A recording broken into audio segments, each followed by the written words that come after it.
আসসালামু আলাইকুম। Facebook scroll করতে করতে এই নিউজটা দেখলাম, যেখানে বলা আছে যে আপনি কফিলের আন্ডারে আসার পরেও নিজে কাজ করতেছেন, মানে সেলফ এমপ্লয়েড, তাদের জন্য খুব খারাপ একটা সংবাদ।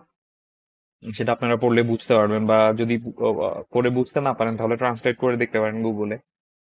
আহ 6 মাসের জেল, 50,000 রিয়াল জরিমানা। মানে হচ্ছে আপনি আপনার কফিলের আন্ডারে আসার পর আপনি কফিলের কাজ করতেছেন না, আপনি আরেকজনের কাজ করতেছেন। সেটা সরকারের যে আইন আছে সেই আইনের বহিরাগত ভাবে কাজটা করতেছেন। তো সেক্ষেত্রে আপনি জরিমানার সম্মুখীন হতে পারেন। তো যেটা বলা, যেমন আমাদের দেশে কোন রোহিঙ্গারা আসার পরে তাদেরকে আমরা হালকা পাতলা সুযোগ দিতে পারি যে আপনারা এটা করেন, এটা আপনাদের জন্য সীমাবদ্ধ, কিন্তু আপনারা এর বাইরে গেলে তখন কিন্তু আপনাদের সমস্যার সম্মুখীন হতে হবে। ঠিক সেম আমাদের জন্য অনুরূপ করা হইতেছে। এটা স্বাভাবিক, এটা অস্বাভাবিক কিছু না।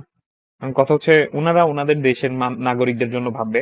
ওনারা ওনাদের দেশের জন্য যারা করতেছে তাদেরকে ওনাদের দেশের যে লোকজন আছে তাদের সাথে এক করবে না, কখনোই করবে না।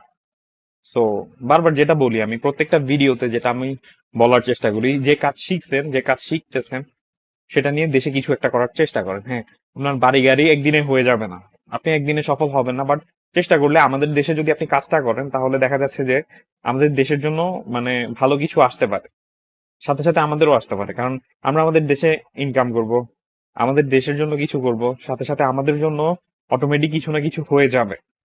সো যত তাড়াতাড়ি পারেন, যত শীঘ্রই পারেন, কিছু একটা শিখেন, শিখার পরে দেশে চলে যান।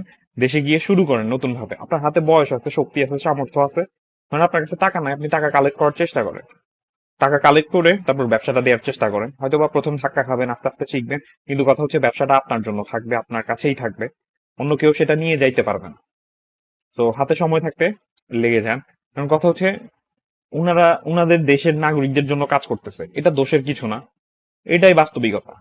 এটা আমাদের বুঝতে হবে। আমরা যারা কল্পনা করতেছি আমরা 40 বছর 50 বছর এখানে থাকবো, সেটেল হয়ে যাব, একদিন আমাদের সব হয়ে গেলে আমরা দেশে চলে যাব, এটা হবে না, এটা কখনোই হবে না।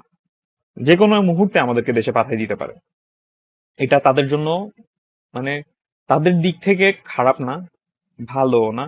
কারণ সেই জিনিসটা আমরা হয়তো পথে বসে যাব, যারা কিছু করতে পারি নাই তারা। যারা কিছু করতে পারছে তাদের জন্য কোনো সমস্যা হবে না, তবে চেষ্টা করা দরকার যত তাড়াতাড়ি সম্ভব সবকিছু গুছায় দেশে চলে যাওয়া, দেশে চলে গিয়ে নতুন উদ্যমে কিছু একটা করা।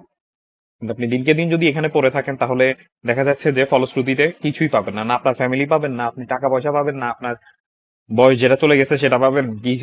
দেখা যাচ্ছে যে জাস্ট মৃত্যুর জন্য প্রহর গুনা ছাড়া আপনার হাতে কোনো অপশন থাকবে না।